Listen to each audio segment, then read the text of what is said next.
guys? This is Erica Weston with Fox Sports Midwest, and you're listening to my favorite St. Louis Blues hockey podcast, Let's Go Blues Radio.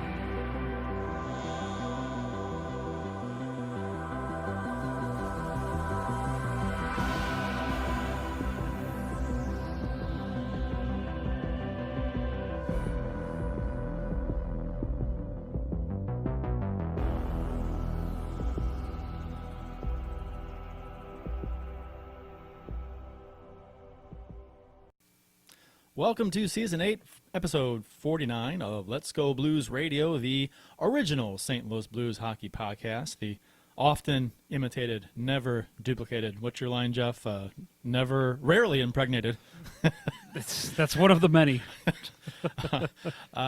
Original St. Louis Blues hockey podcast, Let's Go Blues Radio. We're broadcasting live on Wednesday, January 22nd, 2020. This is franchise episode number 235 all time. Your hosts tonight are yours truly, Kurt Price, Bill Day, and Jeff Ponder. And for your listening pleasure, for the next little while, we'll be talking Stanley Cup champions, St. Louis Blues hockey. To interact with the show on social media, follow the show on Twitter at LGB Radio. My Twitter handle is at Kurt Price. Bill's is at Billy Blue Note. Jeff's is at JPonder94. We're also on Instagram and Facebook, and of course our YouTube channel, where all the cool kids hang out. Don't forget to like and subscribe to that so you get notifications when we go live each week. For those of you watching the live show right now on YouTube, you can comment in the live chat to my left, which will be your right. And our website is letsgoblues.com, where you can also listen or watch past episodes, browse the fan discussion forum, as well as get some cool St. Louis Blues T-shirts, which we actually launched a brand new shop this week. So you can check that out with a new shirt as well. If you enjoy the show, Shirts look great, by the way. I love the new shirts. Thank you. We can. Well, I won't show it. I can't show it on the show, but I will. We'll talk about that in a second. If you enjoy the show, we ask if you wouldn't mind leaving a shiny, happy review on iTunes, which some of you have been doing, which we appreciate. Thank you very much. Maybe buy a sticker or a shirt at letsgoblues.com. That'd be great as well. Gentlemen, thank you for everybody gathering in one place this evening on this, sleet, icy night. Bill made the trek over. Yeah, good job. Dangerous, treacherous trek. What are the roads like out there in Troy, Illinois? Actually, it was all just rain when I drove over. Just rain? About 10 minutes before I left, I threw a whole bunch of salt down on the driveway. We have a sloped driveway, and Julie was getting home late from work and wanted to make sure she didn't have any problems getting up the driveway. And then by the time I left, 10 minutes later, it had turned to all rain. So you're a good guy. Yeah. I had good intentions. Instead, I just threw away a whole bunch of salt. As good as a good guy, though. What does it take to find a man like you? It's good as a good guy, though. Good guy? Good guy. Yeah. Good guy. Good guy, though? Good guy. Yeah. Good guy. A little long-winded for my taste. A good guy. A good guy. It's good as a good guy. Man, I finally saw. I'd never seen the Anita Dick and Noah Dick episode. That's the one, my Lord. That is probably my favorite. That might the be first one of my one? favorites. Have you seen the second one? I have not. I'm like a couple seasons behind where they are. Yeah, I'm in season, was it 6, I guess, when you first meet them? 5 or 6, yeah. Oh, Yeah. my goodness. Chastity and Charity Dick. Yeah. Yep, and great Squirrely stuff. Dan's love interest, Lavita Dick. Yeah, Lavina Dick, yeah. Did you know that Anita Dick is Sarah Wayne Callies, also known as Lori from The Walking Dead? I did not know that. Yes. Speaking of interesting last names, I've talked before about how I went to school with people that had interesting last names, right? a few times. I don't know. I mentioned the Glasscocks on the show before, Jeff. You No, remember I this? don't No? think so. That's pretty fantastic.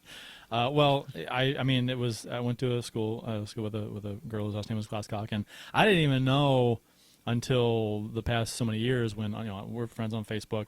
But because we went to high school together, that's that kind of a thing. And her mom's first name is Anita. No.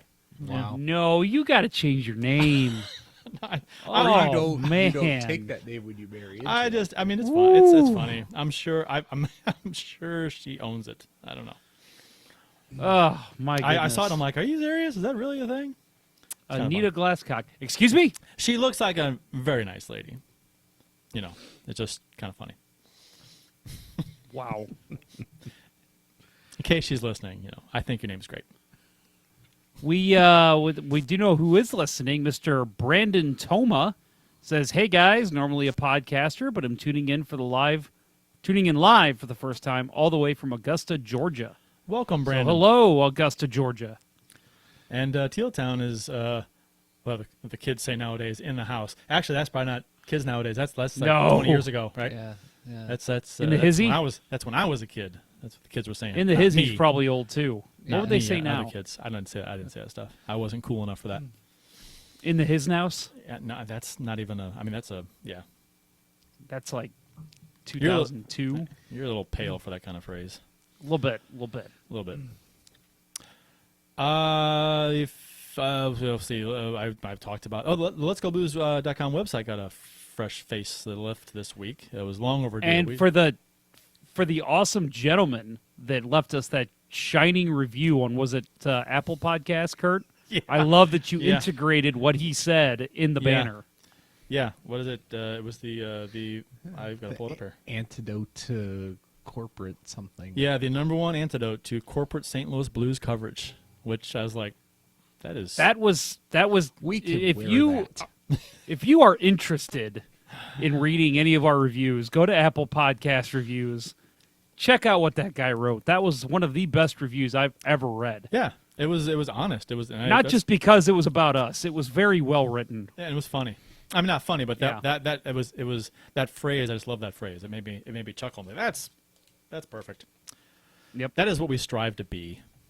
But yeah, Kurt, you worked on that pretty hard. We had the site down for a little while, so Yeah. nice work on that, sir. Looks great. Thank you. The site was down because of some upgrade. I mean, anybody who's ever upgraded anything software-wise or hardware-wise, you run the risk of having issues and when there's back-end stuff and there was some database stuff with the CMS on our websites, and so we had to, a lot of the stuff might be going over people's heads, but it was just technical crap that went wrong when you upgrade. It happens often, and so I had to work figure it out. I work in some of that stuff, and one of my previous jobs is basically all I did was a little back-end web management. And I remember my wife, she asked me, she goes, "Okay, so I was talking about coworkers. They asked me what you did, and I need to be able to go back to them tomorrow and tell them because I have no idea." And so I started telling her about coding and HTML and JavaScript and all the stuff that I do. And by the time I get done, I go, "Okay, does that make sense?" She goes, "No, you might have to write that down." And I'm like, "Just tell them I do like web management." The next time I talk to them, they're like, "Oh, we hear that you're in charge of all websites for your company." And I'm like, "Yeah, that's not at all what I do." Well, you did say web and management. And, Yeah. It's all the same to most folks, right? yeah. But yeah, then so I'm pretty happy with the way it turned out. I'm tweaking things as we go, but mostly it's up there. So I'll be adding to it and whatnot. And then the T-shirt shop is up, the new place, since we had some issues with our last vendor with a couple things. So I decided not to deal with that anymore, and we switched. So hopefully this is a better situation for us. So. And we got a new shirt design out there, so it's check it out. letsgoblues.com/shop. So you can link to it off. And you posted a very pretty picture there on Instagram as well. If you want to follow us on Instagram, we're just LGB Radio, right? That's what we are on Instagram. Yes. Yeah. Yeah, we're all over the place. Yeah, we are. We're 21st century kind of guys. Speaking of that, did you guys see that 21st Century Fox is dropping the Fox? Yeah, it was bought by Disney, and they're dropping the Yeah. Fox. Yeah. Yeah, that's so odd. So Yeah, Totally out of nowhere with that, but it caught my eye. that's never gonna feel right to me. no, I wonder what kind of logo they're gonna have the whole. Do they still use the drums and the trumpets? Do I they think still do so. that? Yeah. And the whole like panning of the big 20th Century Fox on and like the big huge like statue thing. Yeah, because Yeah. I mean, for all of us Star Wars kids growing up with that immediately precedes the intro to Star Wars. I will never be able to separate the two. That's But true. I guess it's good timing now that the Skywalker saga is over. Yep. Austin Lynch says, "Hey, what's up, fellas? What's up, Austin? Hopefully you don't have any tests tomorrow, and you can join us all night." Austin, I'll go ahead and mention this now. I got your message, and I wanted to let you know. I don't know if you saw it, but I unfortunately had to change my tickets. I am no longer going on Saturday to the fanfare. I will be going on Friday, so I'm going to miss you. But yeah, maybe we can still meet up. I'd love to shake your hand and give you one of our Let's Go Blues Radio Blues Stanley Cup champion stickers. And that goes out to anyone who will be there on Friday at the fanfare as well. Yeah, and I'll be poking around Saturday. I'm going to the 5K, so I'm gonna have some stickers with me, same stickers on Saturday after the 5K. So let me know. I will be And there. Bill says to not approach him if you see him on Saturday. Yeah, we'll see. We'll see if this doesn't become a full blown cold or something. But I've been dealing with today. Nice. But no, I will be there Saturday as well. I'm not doing the 5K because it's winter and I can't find time to do any kind of exercising. I've gotten away from it too, so I'm just gonna. But you look great, Bill. You look great. It's only 3 miles, so I figured I'll just tough it out. Well, thanks, Jeff. The official beers of episode 235. Bill, Well, official beverage. official beverage. It is a beer. Okay. It is. I'm going with the Founders because my favorite brewery. I'm pimping Beery. them like beery, favorite beery. Pimping them every week or every other week at least. And yeah, I mean they know how to do stouts right, and this one is just their classic imperial stout, which they don't put out all the time. It's a limited release nowadays. Picked some up last week and great as ever. As I said in my my Twitter post, it's perfectly heavy on a cold, wet night like this. Nice. First world problem. First world problem. Don't you hate it when you open up like a fun sized candy thing? Like Bill gave me like one of these Reese's mini cup things. And it's stuck to the wrapper? No. But it's like the chocolate's kind of crumbly. And yeah. you try like hell just to open it and just to get it in your mouth without making a complete fucking mess all over the place. It's like, yeah. So, I can't imagine anything worse in life than that. I am dealing with that as we speak. Well, the one thing worse in life than that is somebody posting a Apple podcast review about stop eating on the show. Oh, yeah. You can eat on the show, just don't eat in the microphone. I think that's Turn the microphone off. That's all you got to do. And you know what? If you don't like it, fast forward. That's an option. But what if he watches live? Oh, that's true. Then what do you do? What do you do then? I don't know. You just gotta put up with someone eating the microphone. Jeff? My beer of the episode is one I've actually never had before. Chocolate-covered cherry milk stout from Four Hands Brewery. I have had that. It's good. Yeah, it's great. I figured I'd like it because I like every milk stout I've ever had from Four Hands. It's as described. I mean, it tastes like I'm drinking a beer that includes a chocolate-covered cherry swirling in the middle of it. They also have on this. They also have a mudslide one. I haven't had that one. And a Bananas Foster one. Nice. Well, they did last year. I think they did this year too.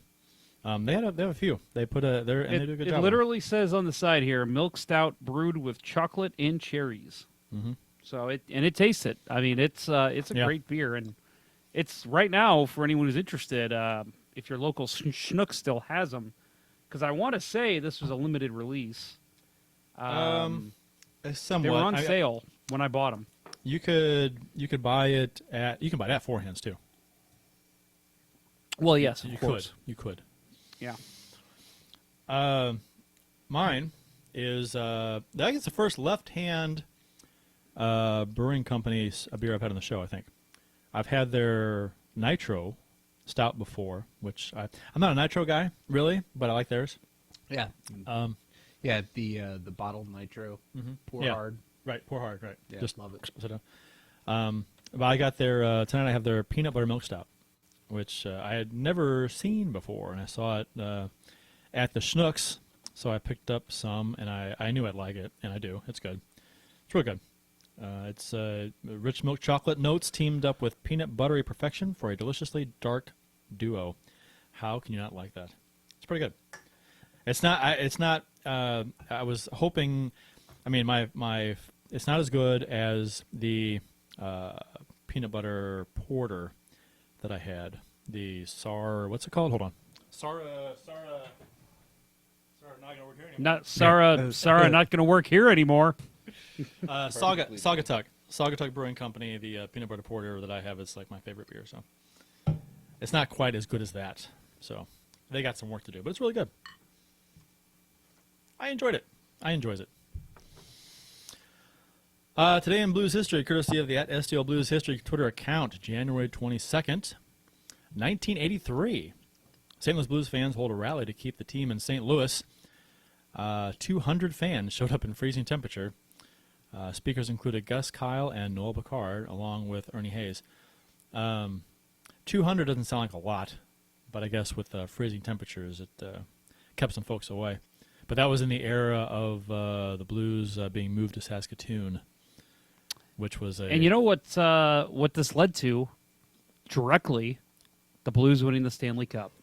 So thank you to those 200 fans, Gus Kyle, No Picard, and Ernie Hayes. So thank you very much, because we won the Cup because of that. Back in the day... That's the way I see it. Back in the day, and there's a picture floating around that Gus Kyle's phone number, back when they used to have letters and phone numbers, was it... what's that? It was I don't know how to describe it. It was they'd have like a word and then a series of numbers to call someone. Yeah. Transylvania 65000 is an example. Okay, so there was an advertisement. Back when phones had cords. Back in, you had to wind up the phone to make a call and then talk to the operator. But there's a picture of an ad on the side of a bus, and it says 4 season tickets for the Blues. Call Gus Kyle, and it's got his phone number on the side of the Wow, bus. It's kind of funny. Let's see. He doxed himself. He did. January 22nd, 1970. St. Louis Blues owners Sid Solomon Jr. and Sid Solomon III received the Executive of the Year award from the Hockey News, and it looks like it was presented there on the ice. And back in the days when the Hockey News was a much bigger thing than it is now. Back before the internets.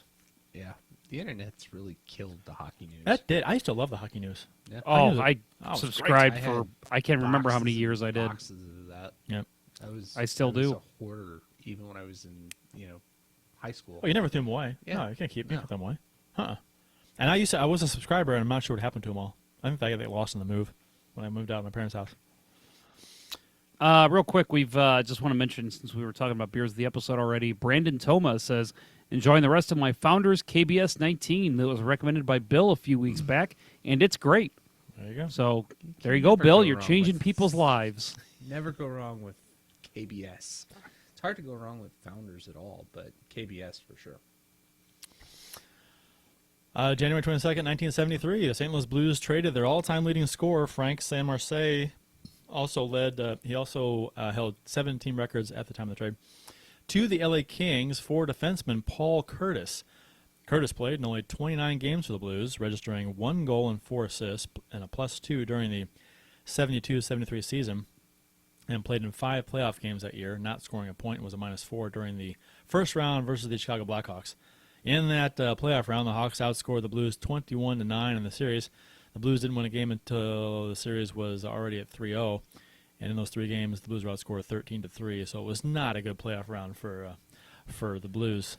The following season, was Curtis's last in pro hockey in the WHL. He played 76 games for the Michigan Stags / Baltimore Blades. I guess they changed names midway through the season or something. In 73-74, putting up 4 goals and 15 assists, and was a -63. Whew, that's Eric Brewer numbers. You have to try to be that bad. I don't know how. Yeah. Saint Marseille went on to play in 304 games over 5 years in LA, scoring 168 points during the regular seasons and 2 points in 26 playoff games over 4 seasons there. This was before my time, but it seems safe to say that this trade sucked for the Blues. Yeah. You know what, though? I will say, you know what this trade directly led to? The Blues winning the Stanley Cup in 2019. So it was the right move. I sense a trend with any move or anything bad happening to the team in the past. No, and I'll say Saint Marseille. I remember my dad used to tell me how much he loved Saint Marseille. He was just this little French Canadian guy that was kind of a guy who never gave up on the puck. And I remember him telling me, did he have gumption? He probably had gumption, I'm sure. Was he a little guy with gumption? Yep. And I remember my dad telling me that I asked him, I go, well, what happened to him? Did he retire with the Blues or what? And he said, I don't know. They traded him for some nobody. And now I know about the nobody. That's what it seems like. I mean, you look at the stats. Yep. I mean, I don't know what was it a thing where his contract was up, they didn't want to pay him any more money, and they just traded him at the. It looked like a deadline deal because Curtis played 29 games for us. So it's like I'm like, why would they have a trade this? Deadline back then? I don't know. I mean, that was made. I assume so. They had to have something. But this The was picture back that- in the era when was it Sam Pollock in Montreal could basically make trades happen anywhere in the league. Montreal really had a weird control over the entire league back then with some of the trades they could pull off. Yeah. But the picture from the newspaper clipping that STL Blues History provided, I mean, wow. Like it's Looks like a mugshot, doesn't right. it? It does. It does. It really does. It's wow. Saint Marseille is super happy and smiling. And Paul Curtis looks like He looks like a serial He was killer. just arrested. He was arrested on a DWI charge. yeah. I mean, I don't know. He kind of looks like Carl the Greenskeeper from Caddyshack with a mustache. Yeah. Real quick, Saint Marseille. I do have one more story about him. So there was a Blues alumni game years and years ago. I think it was like 2000 or 2001. It was actually between the Blues and the Bruins alumni, and Saint Marseille played in that game. And this was back in the day when when we would buy disposable cameras for games and stuff, and then we would use those and say, okay, I got 27 pictures to Hated those days. to use today. Oh yeah, terrible God, days. I hated those days. But I had one. I went and got one at the Blues shop. I went down. We had tickets right behind the Blues goal, first row, and I was holding it up, and I didn't take any pictures, but I was holding it up to take a good one of them skating around before the game. And Saint Marseille skated by me and kind of looked at me, and I didn't take the picture. And then he turns around, and he like holds his stick up, like, "What the hell? Why didn't you take the picture?" So then he started skating by me on purpose and like doing different stick handling moves, winding up for a slap shot, even though he didn't have the puck with him. And I got like 4 pictures of him just doing crazy stuff, and he would do it every intermission. He'd come back out for the second period, even though the Bruins were on that side, and he'd skate down and give me a pose. And I'm like, okay, that guy is fucking cool. So, I mean, I was a kid. I was, 15, 16? I thought that was like the coolest thing in the world. Austin Lynch in the first off, Mr. Blues Hat is in the chat and says hi. Hello, Mr. Hat. Hello. Austin Lynch tried to say hi and goes, "Sup, Mr. Blues Hate." And he Freudian goes, slip there. and he corrected himself with his hat, and I'm like, that's funny. That's good. I'm good. surprised that is not a thing. To be honest. Mr. Blues Hate. I love it. How have we not like? Oh, man. Okay, that's funny. Thank you, Austin, for a little comic relief. All-Star Weekend is upon us, pretty much. Skills competition is Friday. Fanfare starts tomorrow. And the All-Star game is on Saturday. Brady Tkachuk, was this news today? I just heard Yeah. this today. Yeah, it was Brady today. Yep. Brady Tkachuk replaced the injured Austin Matthews, who has a wrist injury, I think.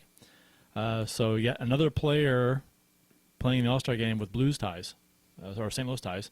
Anyway, 4 Blues players, Berube and both Tkachuk boys. So we're just missing Clayton Keller.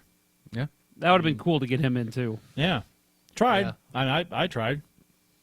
Yeah, I did too. I mean it's great. You know, it makes for a great headline. But I forget who it was, somebody posted out there today that somebody else from Ottawa was the last man in pick, and somehow Brady Tkachuk gets it.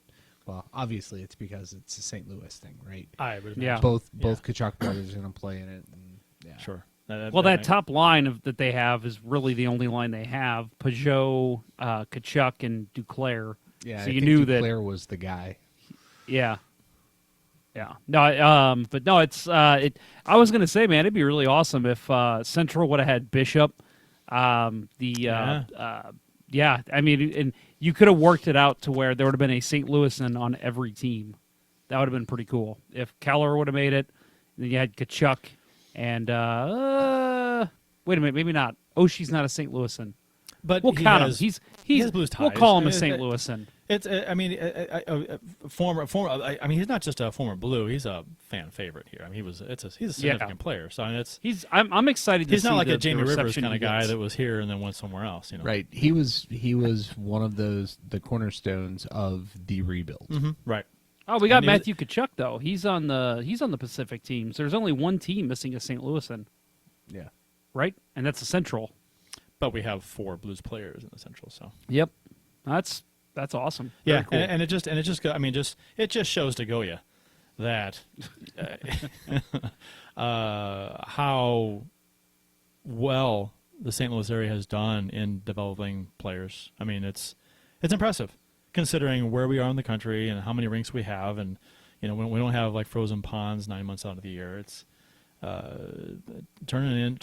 cranking out these guys. I mean, it's impressive. I mean, Jeff Brown's kid is playing. Where is he now? Logan Brown playing for Ottawa, right? Okay. Yeah. So I mean, and Brown makes his home, or does he? He lives here, or does he? I thought he did. He's coaching the No. Yeah, go ahead. the 67s. Okay. I thought he didn't. Yeah, Brown live I here think for a so. while. He Maybe did. not. Okay. Yeah, he did. Yeah, Yeah. he coached the River Otters for a while. Yeah. too, didn't he? Yeah. Okay. Yeah. And I remember last time I went to Jersey, who, you know, there's a pretty big hockey culture there. And somebody was talking in one of the pro shops that I was in about how this team in St. Louis, Car Shield, was so great. And I'm like, I'm from St. Louis. I didn't know people outside of here talked about Car Shield. And they were like, yeah, they're one of the best teams in the country. So the hockey culture that's growing around here is pretty fascinating to watch before our eyes. Jimmy Anderson in the YouTube chat says, "Was Eric Brewer the worst captain in Blues history?" Mr. Blues Hat says, "Yes." No explanation needed. I He's up actually there. disagree. He's up there. Would you say Dallas Drake? I would say Dallas Drake. I was going to say that. In terms of being a captain, I think it was Dallas Drake. Brewer's up there though. He's close. He is. Was Dallas Drake terrible? He was pretty bad. He probably didn't belong in the NHL after the lockout. And he came back as the captain of the Blues and was just awful, complained, bitched, wasn't hitting anymore. Oh, he was terrible slow. to watch. Yeah, I think he got the C based on his early time here, when he was more effective. Yeah, I mean he was just it was the reputation of being the grit sandpaper guy. Yeah.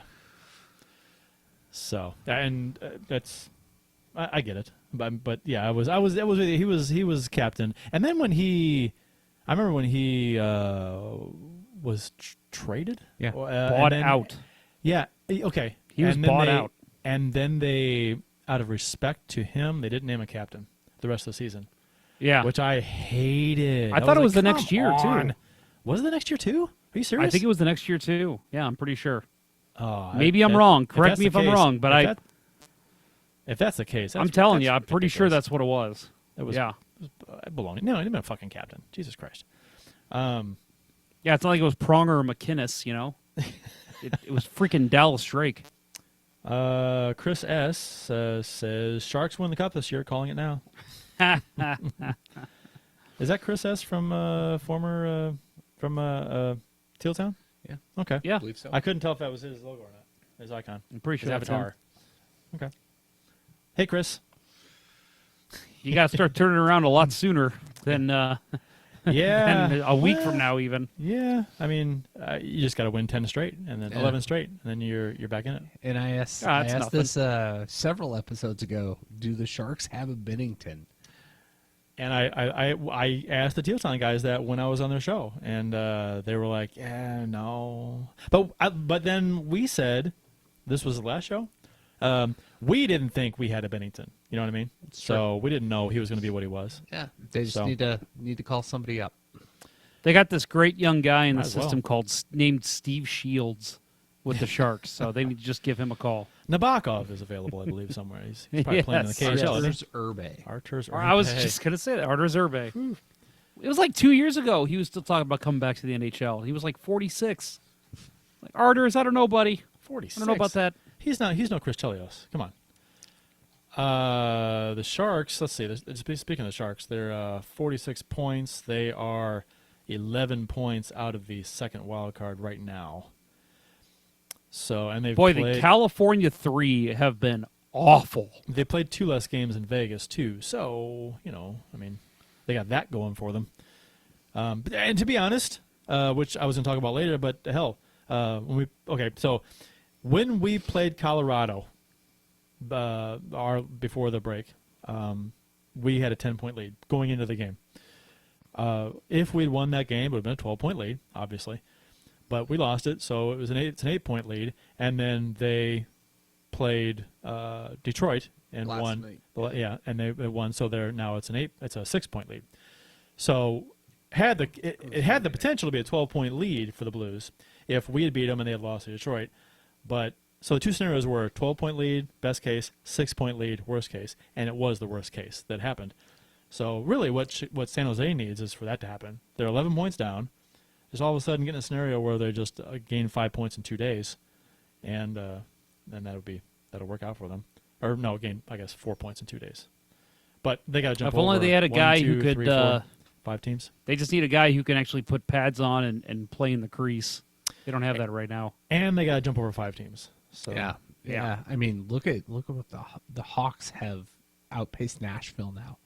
I mean, the Hawks have been on a nice little tear. Yeah, 6-4 Yeah, they last have. 10. They're playing. I mean, they're 3 points over Nashville right now. a game. They got game, 4 a game more in hand- games played. A game. Oh well, yeah, but they're a game in. That's true. Also, a game in hand on Vegas too, which is the second wildcard spot. So if they win their game in hand, they're 1 point out of the second wildcard spot. Assuming Winnipeg doesn't win their 2 games in hand that they have, which they lost tonight. So I'm not sure if this is up there or not. I don't think it is. Let's refresh.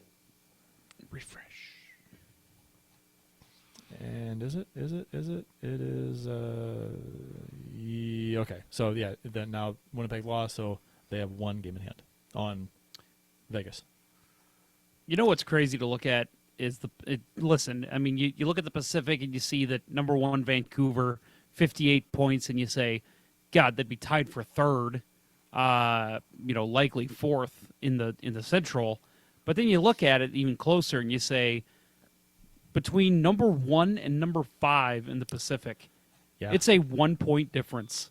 Yeah, You literally could have one game that you lose and every other team wins. You could go from 1st place to 5th place and out of the playoffs. It is crazy. 4 teams tied for 2nd with 57 points. Unbelievable. And granted, Vegas has played 3 more games than the 2nd place team, and Vegas is the 5th place. So there's games in hand to be dealt with. But in the end, right now, 57 points, 2nd through 5th, all tied, and 6th. Those San Jose's. I'm sorry, I thought they had. I read it wrong. 56. We just talked about San Jose. I'm like, what the hell happened? No, they're not 1 point out. They are 11 points out of 2nd place. Yeah. Ooch, Well, I sorry. tell you what, the California road trip is the NHL's get well soon card. You need some wins? Just go to the California teams. That's true. They are the bottom 3 in the Pacific. Good Lord. Yeah, That so- changed quickly. Yeah, Bottom the- three in the conference. Yeah. Yeah. Why couldn't the Blues post All-Star break be the California trip instead of the Western Canada swing? Yeah. That would have been nice. Old Abner's done it again. So Yeah, it's frustrating because you look at the Pacific and you say, a lot of these teams not that good, 58, 57 points. But then you say, oh, well, they're all close. But then you see those three California teams and you say, man, those top 5 teams should be whooping up on them constantly. But it doesn't seem that way. yeah, maybe they're closer in skill level than What Edmonton and Calgary. This is I was going to save this for our rapid fire thing, but right now, if the season were to end today, they would play each other in the first round, which I'm like, oh, the battle for Alberta in the first round, and with I would love that. the rivalry getting all fired up now with Kachuk and Cassian. Oh, I love it. God, I'm all for it. That would be beautiful, especially the swapping of the goalies in the offseason. Mm-hmm. That's God. I love that Edmonton and Calgary. Well, they've always hated each other, but I like the fact that this is fired up right now. Yeah, and Oh, yeah. they're wearing basically the same sweaters they did at the peak of the rivalry. Yeah, Heck, that's true. I'm liking it, and I'm going to watch the game on the 29th. I'm going to try to when they play, because that's the game they play. The first time they play since the incident. Cassian. Yeah. Yeah. Cassian got suspended, too. Yep, This and is that's his first game back. And do you think they planned that? I don't know. Beautiful. Beautiful. Old Abner's done it again. Robert Frost couldn't even write a more beautiful poem. David Frost? No, Robert Frost. Yeah. Robert Frost. That David Frost. Sorry about that. David Frost did not write poetry. No, he I did. People are just dying to meet David Frost. I don't know what that means. No. So Let's move on, please. Yeah, right. So the All-Star Game fanfare skills competition in St. Louis. A lot of the fanfare stuff is sold out. I think there's stuff available on Thursday and Sunday. I think Friday and Saturday stuff is currently sold out, but you're supposed to check back the website for tickets that may become available between now and then. Yeah, I have I think 1:00 time slot Saturday. I was looking to get something on Saturday, but it sold out because I waited too long. But I might go on Sunday for something. We'll see. Saturday I'm doing the thing at the Urban Chestnut, the Wolpertinger thinger majigger. Yeah. I'm going to that. That starts at 1 on Saturday. So after the 5K. After the 5K. No, I'm sorry, that's on Sunday. Wolpertingers is on Sunday. So it's at 1:00 on Sunday. Saturday is something else. I forget. 5K. The All-Star game? The All-Star game, but I mean what I had going on. Oh, Yeah. I see. You had your meet and greet with Let's Go Blues Radio listeners, right? Right, yes. Just I'll have Which stickers you can on buy me. tickets at. You can buy tickets at letsgoblues.com. Right. Yeah, so hit me up on Twitter or whatever and tag me and say, hey, I'm at 5K or after the 5K, I'm around the fanfare. If you want some stickers, let me know. I'll be there. Yeah, same I'll thing. try Same thing to- with me. If you're at Yeah. if And I'll try if to you're at the remember to bring fanfare on Friday, I will have stickers with me. And again, I mean, if you just want to meet up, say hi, have a beer, that's exactly what I'll be doing all day. So come on up Friday. I think they open at 3 is what I saw. 3 o'clock. So I'll probably be getting up there right when it opens. So plan on being there until at least the start of the skills competition. So yeah, if you're up there, I'd love to meet you. Oh, let's see. Fanfare, you can take a picture with the greatest trophy in sports, the Stanley Cup. You can learn the history of the 18 most prestigious NHL trophies. A lot of stuff to do. Visit the Hockey Hall of Fame exhibit. Let's see what else is interesting here. Meet and greet legends of the game.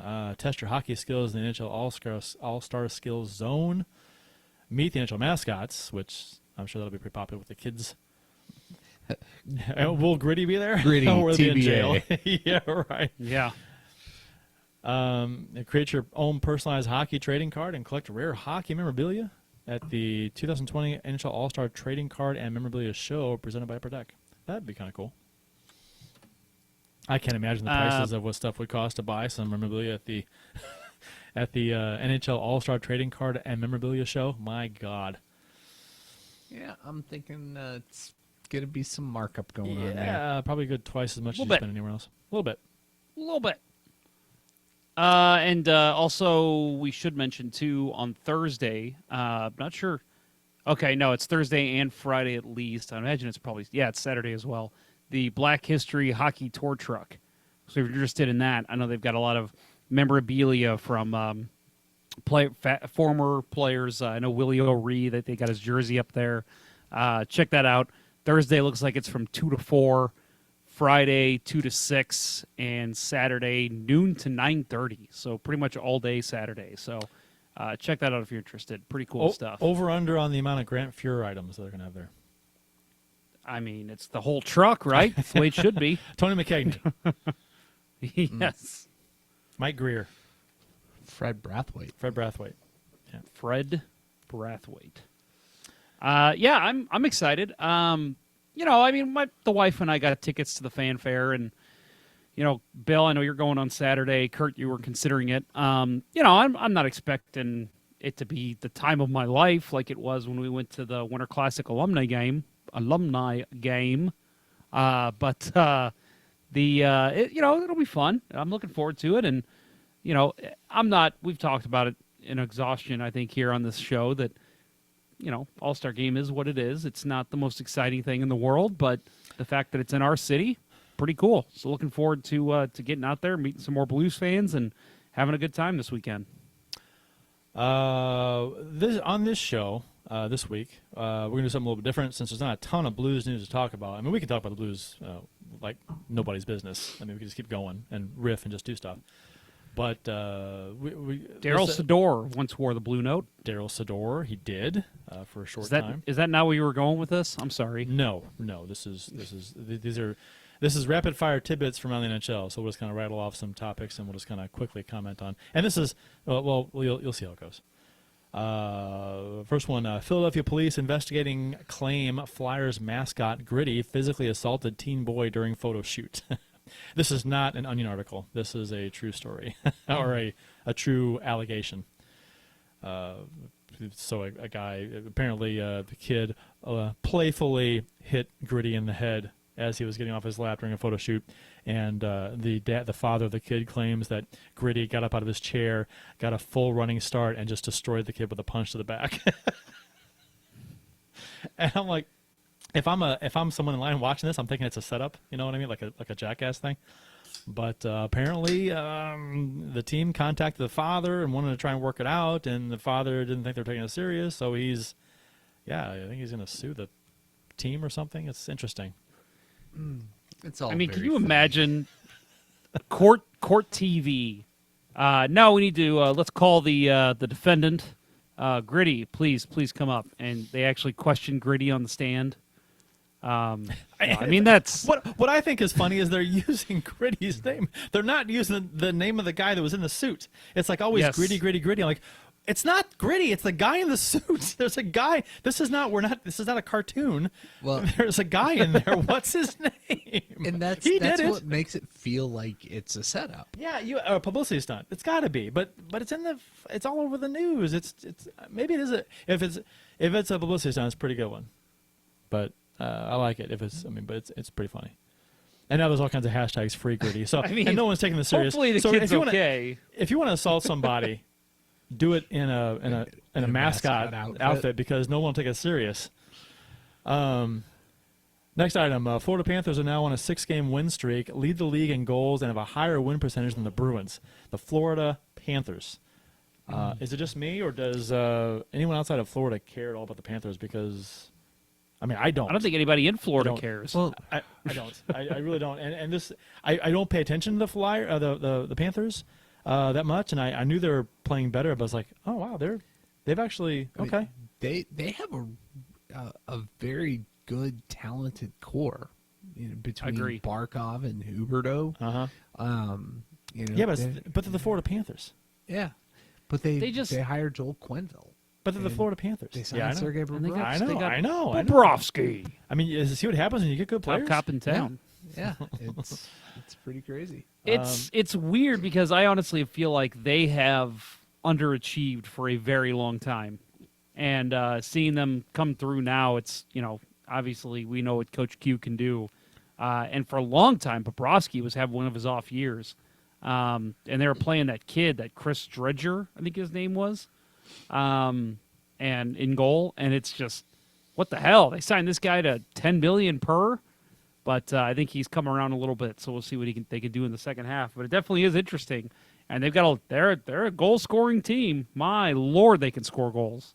Yeah, they lead the league in goals, which good for them.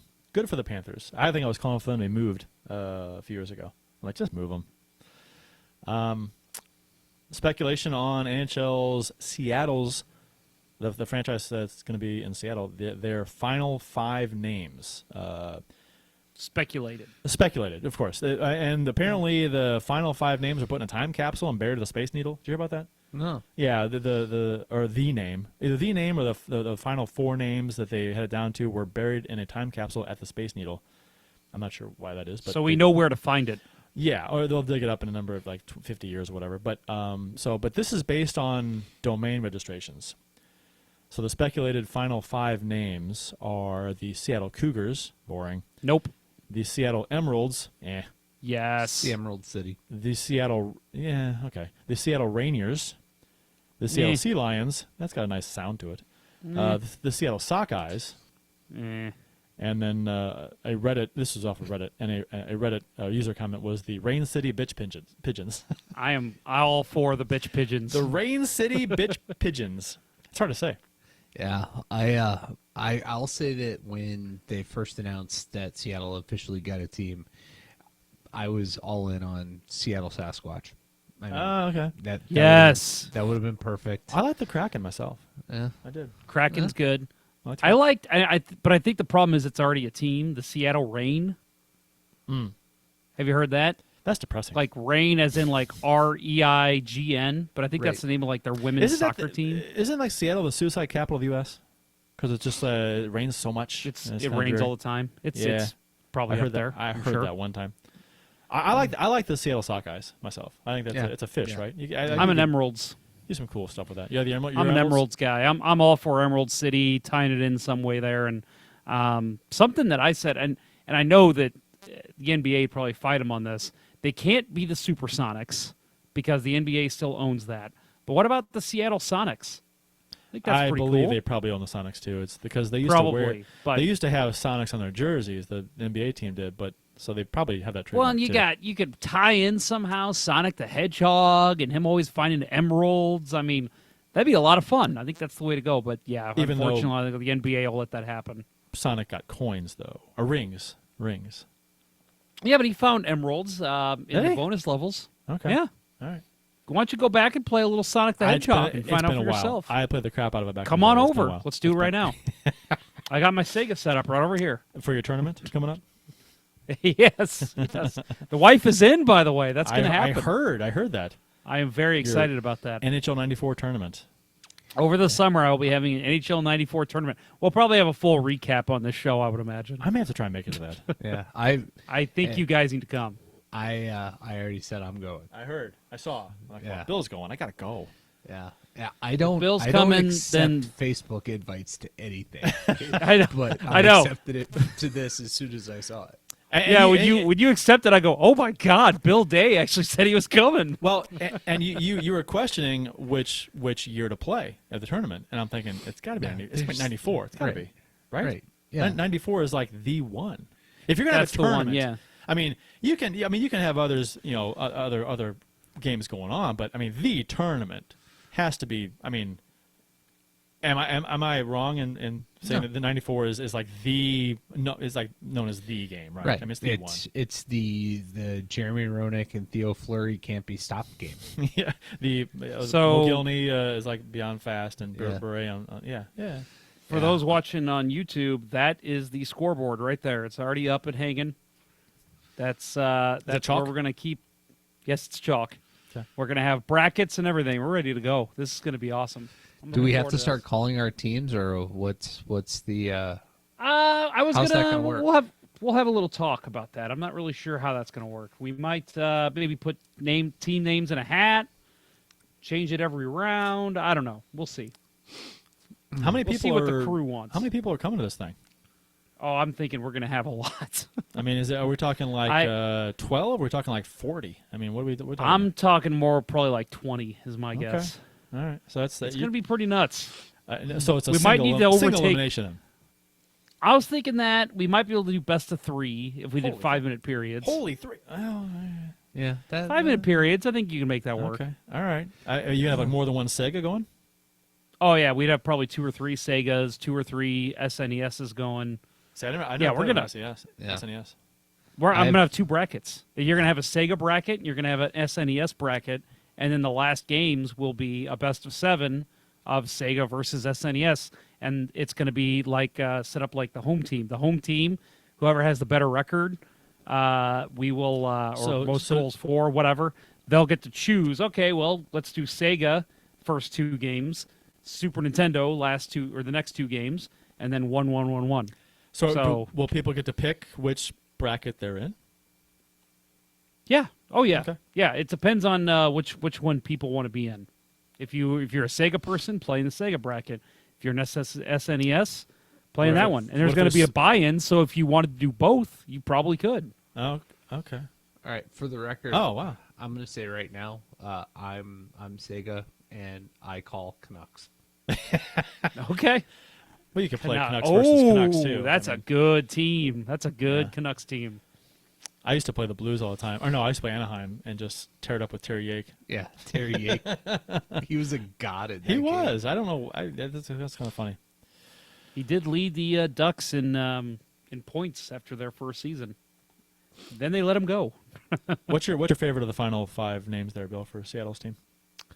Rain- According to this, Rain City Bitch Pigeons. of course. Well, that's the 6th one. Of course, that's everyone's favorite. I like the Sockeye. Yeah, I'm a Sockeye fan too, and so Jeff's an Emerald guy. All right. Mm-hmm. So we'll see if this is actually. I wonder if they'll release and say what the final 5 or 4 were, and before they announce the final one, because they don't play until the season 22. after next. So Right. it's gonna be a while. Seems like okay, whatever. Based on the current standings, if things stay about the same, the Oilers and Flames could very well meet round 1 of the playoffs. We talked about that. I'd pay to watch that series. Oh yeah. I would pay to watch that series. Who'd you root for? Would you do, or like my daughter would ask me if I'm watching a game other than the Blues, say, Dad, who do you want to win? I'm like, really? I don't have a rooting interest in this one. I just want to see a good game. I'd love to see a good game. Yeah. Good finish. I want to Make it see a close. 7-game series. Yeah. When I'm not rooting for a team, I just want to see 7 games. 7 games. I want to see a couple of double overtimes, maybe a triple. Yeah. Nice. I mean, I'd like to see, if it's a first round matchup, I'd like to see the Oilers get through. I'd like to see McDavid actually play for something besides a first round. Yeah, we'll see what he can do. Yeah, I'm just. I want to see a good game, good series. I'll just stick with that. Red Wings season in a nutshell. On Monday, Red Wings goalie Jimmy Howard let in 5 goals, and his season save percentage increased. He was sitting at .883 before the game. In Monday's game, he saved 40 out of 45 for a save percentage of .889. So they're struggling over there. That Robbie- is a bad team to watch. But Robbie My Fabry's God. having a day. He's having a season. Yeah, it's good for him. He's on a team where he's afforded all the ice time in the world. But Jesus, what are they? 44 points? They haven't improved on that since our last show, have they? Oh, I don't let's see the think standings. so. They're at 28 points, man. They're 28 points. 28 points. 12 wins, Are you 35 kidding? losses. 12. Jesus. Yeah, They are. it's They are. bad. Nobody else is even close. They're like 13 points behind L.A. Is that right for the? Yeah, L.A. New Jersey. 13 points behind the second worst team. Oh, no, I'm sorry. Anaheim's 43. Wait a minute. Wrong division. Yeah, 28 points. 13 points. The behind closest the to them second has worst. 41 points. Yeah, so it's 13 points. Yep. Yikes. Terrible. They are awful, and They they're can hard stop- to watch. They can stop tanking now. They are Yeah. They've got it wrapped up. Just play hard. They remind Alexis me. Lafreniere is already retired from hockey because he won't Yeah. go to play there. They remind me of my last year playing high school hockey. We were so bad that they put me on forward because they How said, bad were you? You're the only guy that has any hands at all, so we're going to put you on forward." And I scored most goals I've ever had. I think I scored like 16 goals in 14 games or something. And everybody was like, "Oh my God, you're having a great season." I'm like, "No, it's just we don't have anybody else." Like, no offense to Robbie Fabry, but my God, there's just nothing else there for him. So, yeah, you're going to have a good season when you're the only guy that can really do anything. I mean, they got a couple young guys that are doing okay, but Yeah, Tyler they are Bertuzzi is their all-star rep. Because what's his face didn't want to go.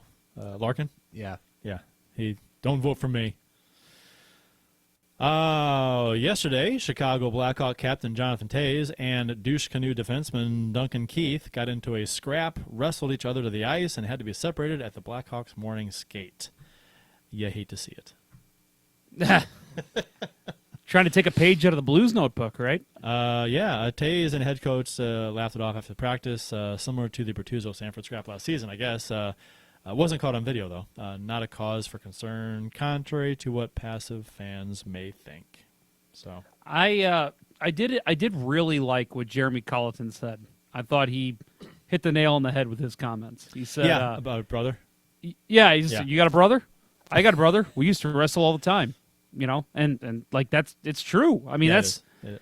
You're and again, guys, you're playing a physical sport, and stuff happens, and you just testosterone is flowing. You're maybe not winning games. That's not helping. Yeah, It's part of it. I mean, I've never done that myself, but again, when I was playing high school hockey, I remember multiple times where a guy would take a whack at me in practice, and I'd want to turn around and slug him. And it's like, I would have to remind myself, no, it's your teammate. You'll get suspended. Your coach won't let you play in the next game. Obviously, professional, it's a little different. But, yeah, I can vouch for it. When Bertuzzo and Sanford went at it, and we said on this show that, it's a nothing thing, and it could even be a good thing for the team. And people lost their shit about how could you say a fight is going to be it could be a good thing. It's never a good thing to fight a teammate. I'm like, it's funny because you can tell the people who aren't really around the sport with those kinds of comments. They're disconnected from the sport. They might be fans, but they're disconnected from it. They haven't been in locker rooms and on teams, and they just don't get it.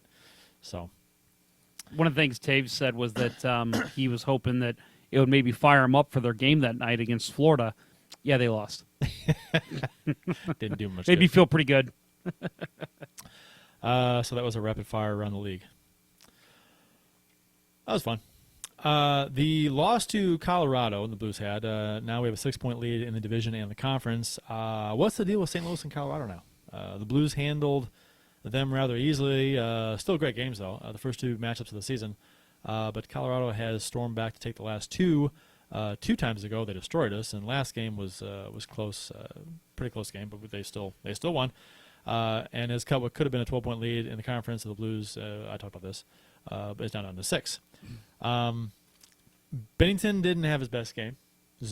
Last 2 games. No, it was. Yeah. He allowed a. He made 2 really good saves, I think, in the first period, but that was really it. Outside of that, I thought not great. I thought the one goal he had was soft, the short side goal. Granted, got pulled on? Burakovsky. Yeah, granted it wasn't from far out, and it was a laser wrist shot, but it's short side. He sees it all the way. It just beats him under the glove over the pad. Just one of those things. But it's kind of soft. So, but I didn't think the other goals he allowed that game were soft. I thought they were good goals. They were just kind of happened to go in. I didn't have a problem with the way he played. People were tearing it apart online. I'm like, I don't know. The 2 games against Colorado I thought was worse. Yeah, so he was much worse. I went back and watched both of those, the highlights from both of those games.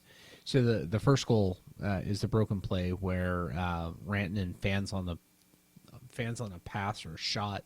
It goes down low. Somebody kicks it out to McKinnon, who's got a wide open net. Nothing. Broken Binnington play, could do ping on pong that. kind of a thing. Just bullshit goal. The next one, there's a big was that screen. the screen? Yeah. That was the pass across, right? No, that was the first goal. No, the second goal was wasn't it Kadri? Binnington made a Kadri. save, kicked it to the corner, Kadri. and Kadri blasted it in. Yes. Or Yeah. that was the game before. I'll pull it I don't know. We're I'm looking. I'll look. I'm Keep conflating talking. it. But the McCarr goal, Rantanen set up a perfect screen on that play. There's nothing he could do on that. Right. No, through traffic, you can't see it. Yeah. You can't see it. You can't stop it and he picks a corner. I mean, what are you Yeah. gonna do? But like you said, the Burakovsky goal was really That was bad. That was just That was the short side one. yeah Yeah. It's and it was 11 seconds after the McCarr goal, Yes. so it was a backbreaker. The one no, thing Burakovsky was first. was it? No, I'm sorry. No. He had two that game. Sorry, he had two that game. Yeah. So it was No. Burakovsky, No, it's McCarr, and all then right. Burakovsky again. Yeah, it was the one thing I didn't like about it for Binnington is usually he has a bounce back, and so he had a shit game the last time he played in Colorado, so you expect him to bounce back, and he didn't. No. That was- No. I mean, and like I said, it was to me, it was the one soft goal, and granted, it was a bad time for that goal to go in. It wasn't like it was 5-1 and then it was a soft goal. It didn't really matter, but Right. it was because it was. What was the score at that time? It was It was 3-2. It was with 3-2 that goal them, going and in. that soft goal happening at 4-2. I'm hurt. Yeah, and I mean, it ultimately, I mean, the final score of the game was 5-3, but they scored with the second left Empty on net an goal, empty net. yeah. So, we were still in the game. Yeah. But it's I went back through to watch all of the goals against Binnington to see does Colorado have something on him. And at first I was like, maybe they figured out where to shoot on his glove side. Just starting with the Burakovsky goal, but no, not really. Everything, different angles, a lot of weird, weird bounces And we've screens and it just we've talked two of his not good games. Yeah, and we've talked about, those kinds of games happen. I mean, it's just to everybody where you and you'll have bad stretches. I mean, I'm not. I think people were kind of Blues fans are so fickle, so bipolar. Where they, I mean, if Binnington goes on a sports stretch fans where, in general. yeah, I get it. I mean, I agree. But Binnington's had a stretch where he has not been as sharp as, or he's not putting up the numbers that he had.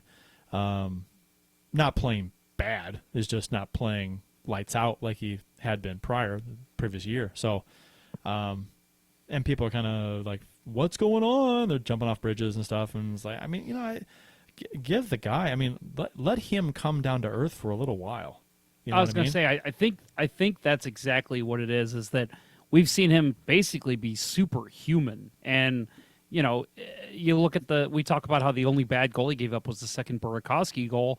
Yeah, you say that, but then you look at the McCarr, the first Burakovsky, the McKinnon, and again, not bad goals to give up, but we've seen him make those crazy saves before, and it's just kind of instilled in our minds that, oh, okay, well, Binnington's going to come up with the big save when we need him to, but when he's not getting the help that he needs, and he's not getting, he's not going to make those saves every time. A lot of that, as much as I hate to say it, is just great positioning and luck goes with that too. Oh. He wasn't getting the luck that he got on those first three goals that he was getting for the first year of his career. So a lot of people saw that and said, oh, well, he was terrible. Get him out of there. Where it was really just the one bad goal, which all goalie. I've seen Patrick Waugh give up bad goals. I've seen Bill Day give up bad goals. Yeah, it's going to happen. I have. So, yeah, yeah, right.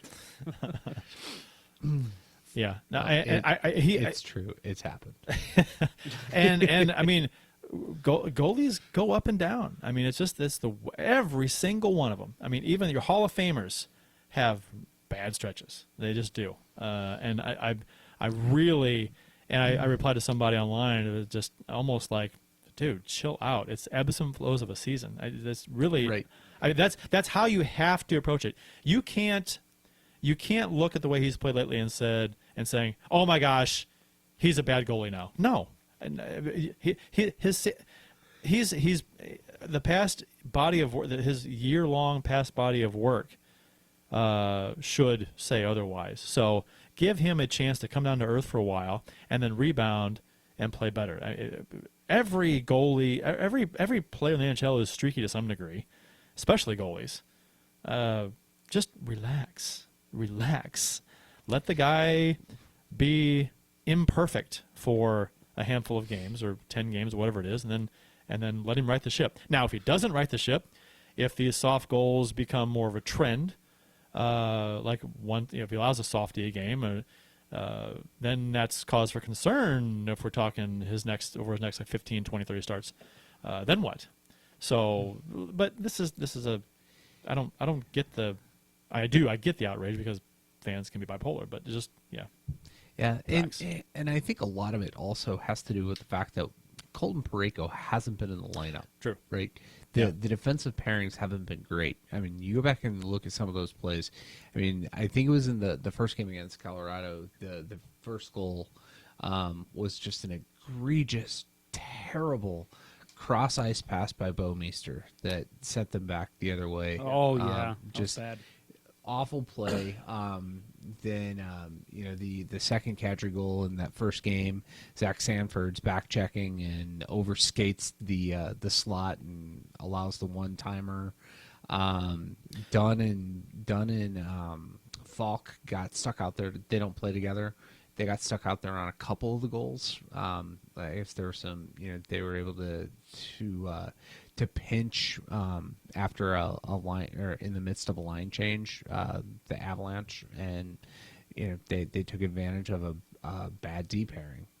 The Jost goal, and I think it was that the first game that those two were out there, and it's just bad coverage. They weren't talking.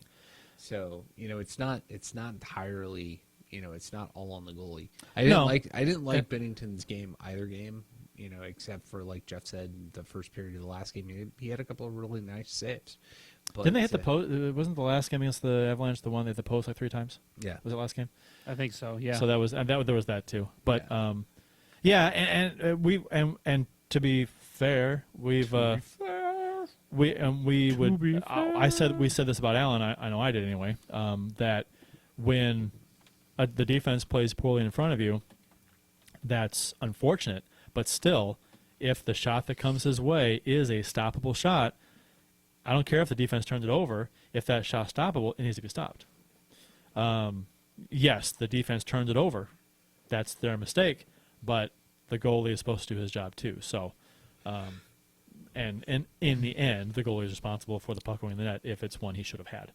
So, if the defense is playing poorly and that results in a high-quality scoring chance from a high-danger scoring area, then yeah. But and I'll say with Binnington, if the shot is stoppable, then he's still got to stop it. And I don't think it's as much on the defense as it is on him. That's unfair? That sounds unfair of me to say. That the defense can make a mistake, but the goaltender can't.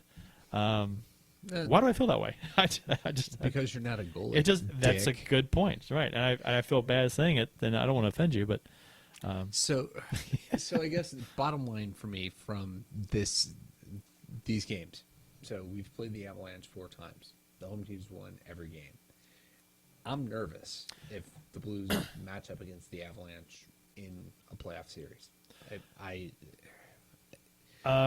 They've got to make up some ground, and I mean it's only 6 points now. But I mean, if we have home ice, you know what? That's such a long ways away, and things can happen. We'll get Parayko back. We'll get Blais back. Tarasenko might be back by then. Yeah. If it's a second round, so we should.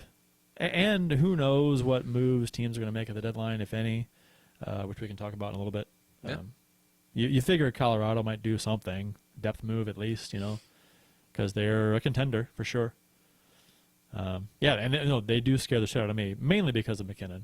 I think he's the McKinnon, McCarr. McCarr. So McKinnon, McCarr, and then the rest of the guys on that top line. That the way that they just gel, it's as scary as going into Boston last year in the final.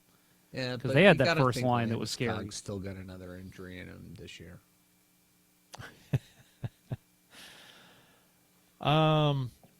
Both games were in Colorado. Last 2 losses too. So and you just said that. So that's Yeah. Home teams. Let's Home team let's get pulls some it, of these so- comments. Yes. We got some good comments here in the YouTube chat. Jimmy Anderson for Binnington. I think the All-Star break happening now and being in St. Louis is a great thing and great timing. Refresh and restart. And I think that's I agree.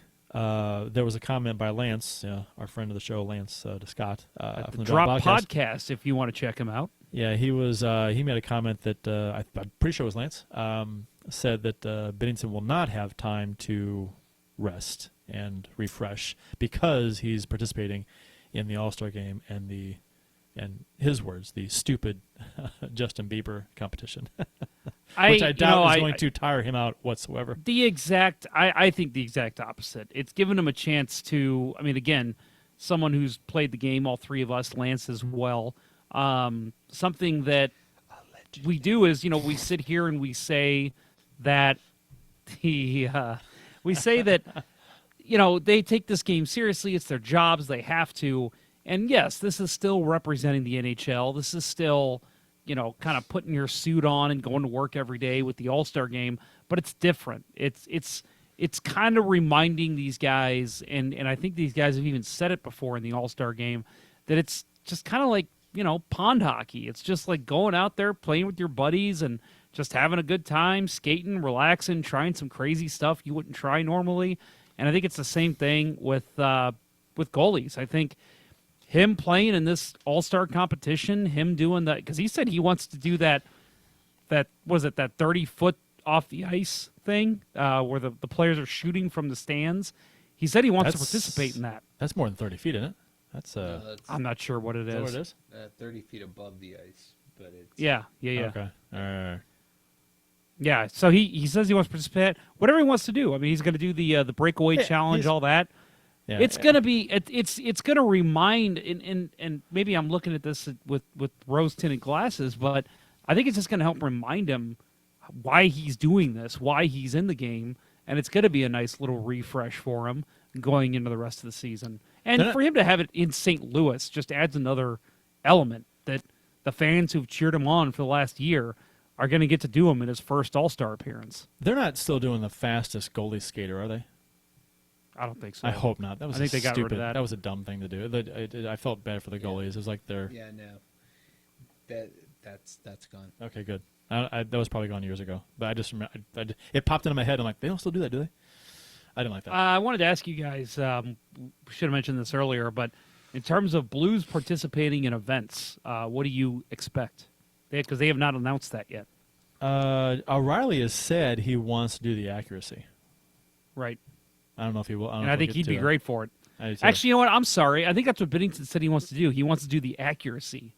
That'd be funny. Which I would great. love to see that. That'd be great. There's never been a goalie that's done that. That'd be great. Yeah. What? I mean, how awesome would that be? Let him do it. Yeah. I agree. That'd be hilarious. He loves to shoot the puck. You could tell he wants that empty net goal.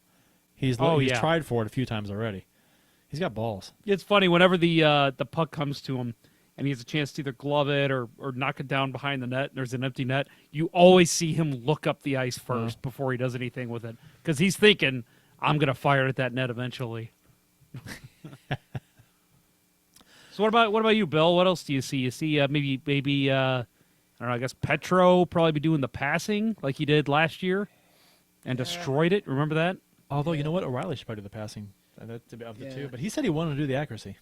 Yeah, no, I think do both. I think Petro does that. That. But Perron, are they doing the stick handling like that, the team relay thing? He'd be good at that because he'd be my guy. He's a monster puck handler. Yeah. In that, I don't think they're doing that though. That was one of the better ones. Really? Why would they That's not a good do one. the pylons? Yeah, they're not doing the pylons with the stick. Trying to see what did they. Isn't that called like the skills relay or something? Yeah, because they got because that's part of the passing one too. There's zigzag. That's true. It's almost like a decathlon kind of thing. Yeah, or a relay. Yeah, I hope they didn't get rid of that. But Okay. no, I think all of NHL those would be announces events for All-Star Skills Challenge. Okay. January 24th. So, fastest skater, save streak, accuracy shooting, elite women's 3-on-3 presented by Adidas. Adidas. I love it. Enterprise, NHL Hardest Shot, and NHL Shooting Star. So they're not doing the team relay. Wow. Why not? So That's what I they got think rid of, I guess, for the women's game? Yeah. Oh, why not? That was fun to watch. Petro killed it in that. That was so awesome. Now do you hate the women's game? Yes. God damn it. I will say, I think it's weird the women's game's taking place, it looks like, in the middle of the skills comp. I mean, I don't back in the think that's weird day- at all. I think that's on purpose to make people watch it. put it center stage kind of thing for Yeah, skills. I get that. Skills Day. I just remember back in the day, they used to do the rookie game, the alumni game. That was always before the skills comp. So, I guess I get it. It's just kind of strange. Let's see what else. Tarasenko was back on the ice yesterday. Are we done talking about the All-Star stuff? Sure. Yeah. Tarasenko was back in the ice yesterday, at least publicly, for the first time since his surgery. Last time he was on the ice was October 28th. And then I think some social media outlets kind of exploded with Blues fans going, "Oh my God!" I'm like, settle down, calm down. He's skating. He's skating. He can't This even. is all he can't part even of the stick plan. handle or shoot yet. It's just, yeah. He's on schedule. He's not ahead of schedule. He's on schedule. He's and that schedule puts him back to be reevaluated like right before playoffs or something. So. I think that- people see on ice and they just instantly assume he was taking part of like some team practice, and that was not the case. They said he had a stick and a puck, but he was not doing anything with them really. Just yeah. He wasn't out firing clap bombs and No. checking Al McInnes into the wall. You know, it wasn't anything like that. But it's good to hear he's on schedule at this point.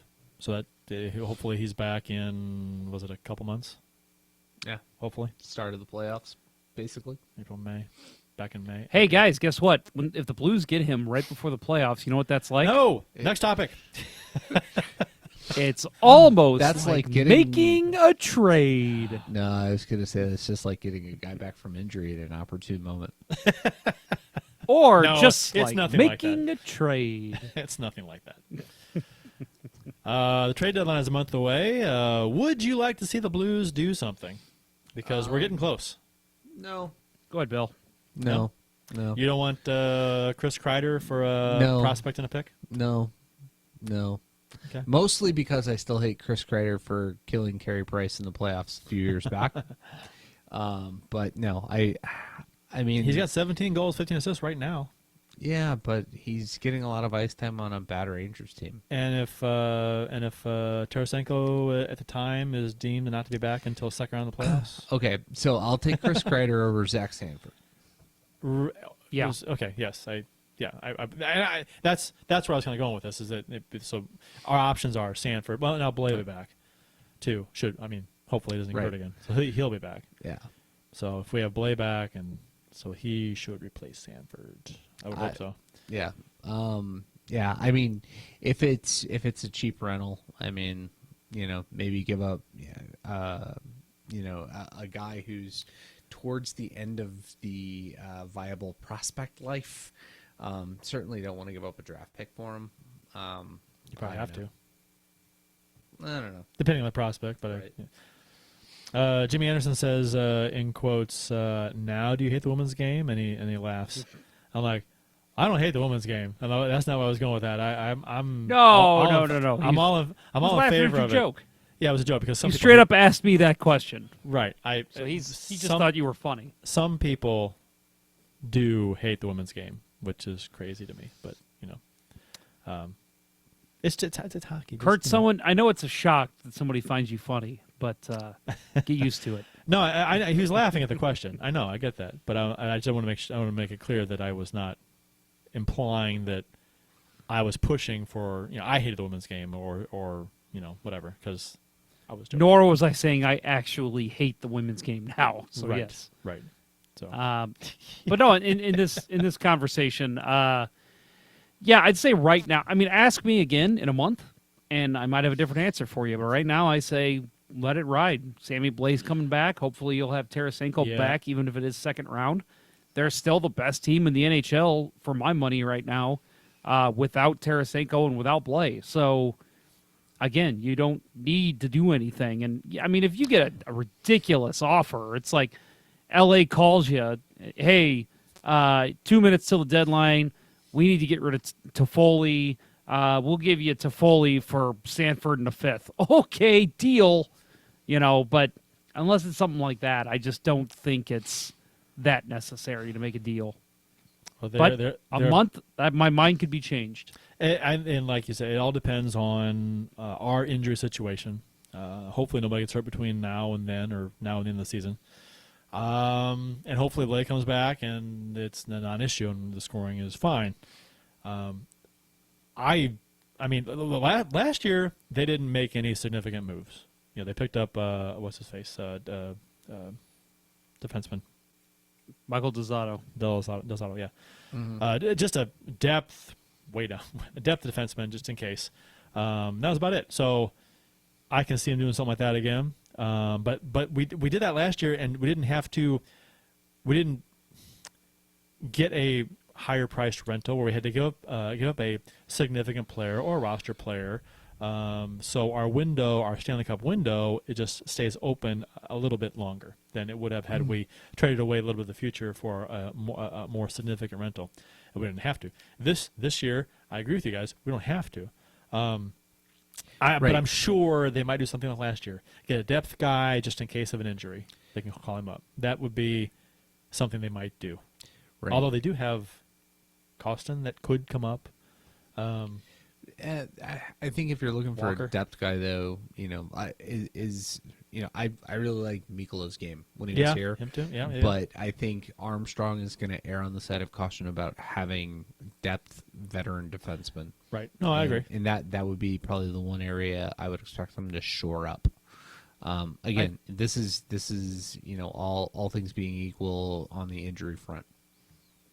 Yeah. I think that the conversation that we heard from Blues management last year was we had our trade deadline over the summer, Right. and that they basically completely revamped their offense. That's a fair And I statement, think too. you're That's going. fair. I think you're going to hear the same thing this year because their big move was Justin Falk, bringing him in early, before the season started, rather than at the trade deadline, like you might see with other teams. So I don't expect the Blues to make a major splash. I mean, obviously, if they kind of start to fall here, you're going to have to do something because your Stanley Cup window's open. But at the That's same true. time, I don't want to see them do anything drastic or crazy because, again, you get Blais and Tarasenko back. I think any problems you have with the goal scoring are shored up right there. Yeah. Right. And for the most part, I mean, this is the same team that we won with last year. You don't want to fuck with the chemistry of this team. Minus Edmondson, Right. minus Fabry, who played a little bit. Yeah. Yeah, that's about it. And those were the guys that they were the core party guys of the team, and they're both gone now. So Right. And and that's a fair statement too, because trades made well before the deadline or in the preseason or whatever shouldn't be discounted as not making a move to improve the 'cause team. you're Just because not making a move out of desperation, right, just because it wasn't at the deadline or around the deadline doesn't mean it's discounted. It just means you don't have to at the deadline. It's a completely valid statement, and I don't think. I think it's unfair of some fans to think that they should do something just because they're a contender and they're at the deadline. Now, if something is presented to them and it's a good deal and it's a good hockey move, then yeah, sure, I get it. But yeah, definitely no desperation, definitely no mortgaging for the future, trading away significant assets for something that's a rental, unless it's a significant rental. I mean, unless it's a good deal. But yeah, We and this has been said almost every trade deadline. Somebody brings up the stats of, in the last 15 years, 14 of the Cup winners didn't make a change to their top 6 nor their top 4 defensemen, and it's and I believe that. I think it's, again, you talk about chemistry. Bob Rakowski here echoes what Bill said. Barring an outstanding trade, I don't want to mess with the chemistry in the locker room. I think that's exactly it. You know, if you're going to win, you're not wanting to retool your team right before, you know, when you were going for the Stanley Cup. You already believe you have that team if you're in the position to make a Stanley Cup run. So you don't want to mess with the chemistry. Maybe you add one or two guys here or there, but in order to get your team to where you want them to be, chances are you've already got that team in place, so you don't need to make a big move. Right. Agreed. Is Jordan Binnington the best goalie in Blues history? This was proposed. This was a discussion on Twitter today, and semi-lengthy one. Is Binnington the best goalie in Blues history? Yes or no? He's the only goalie in Blues history to deliver a Stanley Cup, but you can. You're lost for words. I can't get into an argument about somebody being the greatest goalie in Blues history while they're still playing, for one, but especially they're in their second professional or their second NHL season. Way too small of a sample size. He delivered the goods on the Stanley Cup. He's a lot of people's favorite goalie of all time, even with that short sample size. I get that completely. That's, the favorite goalie. The best or the greatest? No. Well, here's the deal, and that's the reason why this is even a discussion of any magnitude is because of this team's goalie history, where we've had some phenomenal goalies in this system, on this team, as part of the franchise, but none of them were here very long. So you've got guys like Curtis Joseph here was 5 years or 6 years, and you got that's like the max. That no one's been here longer than 5 or 6 years, 7 years probably. Well, that's it. Leo was 8 years, 79 to 80. And Allen's at 7 now? Lee was only 7, I guess. 79 through. Allen's at 7, isn't he? Yeah. Or is it Allen 8? I think Allen's 8. Yeah, he probably is at 8. Let's see. But still, that is, relatively small. And that's there was this great article written by this guy named Jeff that worked for KSDK.com. Wrote something last year about how going into the Stanley Cup final, Jordan Binnington is anointing himself to be the greatest goalie in Blues history. And that's not to say he is now. It's saying that when it's all said and done, that's probably going to be what we talk about. Again, what Bill said, I know it was kind of in jest, he's the only goalie to bring a Stanley Cup to St. Louis. Yeah. He's had some ridiculous numbers so far. He's looked like a very confident goalie. But go ahead. No, I was just saying Jake Allen's played 7 years, and Leo 6 with the Blues, 6 years. Allen 7, Leo 6, Joseph 6, Millen 6, Stanowski 6, Elliott 5. So and then down the line. So it really depends 3? on 4. 4, I thought. 249 games in 4 seasons. Yeah, 79 in 1 year. Yeah, right. That's ridiculous. It's hard to quantify though, and again, you look at like New Jersey Devils and you say, okay, who's the greatest goalie in all time? New Jersey Devils. Obviously, it's Martin Brodeur. Colorado Avalanche, same thing. There's teams where you can say that, but for the majority of the league, and yes, we joke about the Blues' goalie history and how goalies just don't seem to stick around here.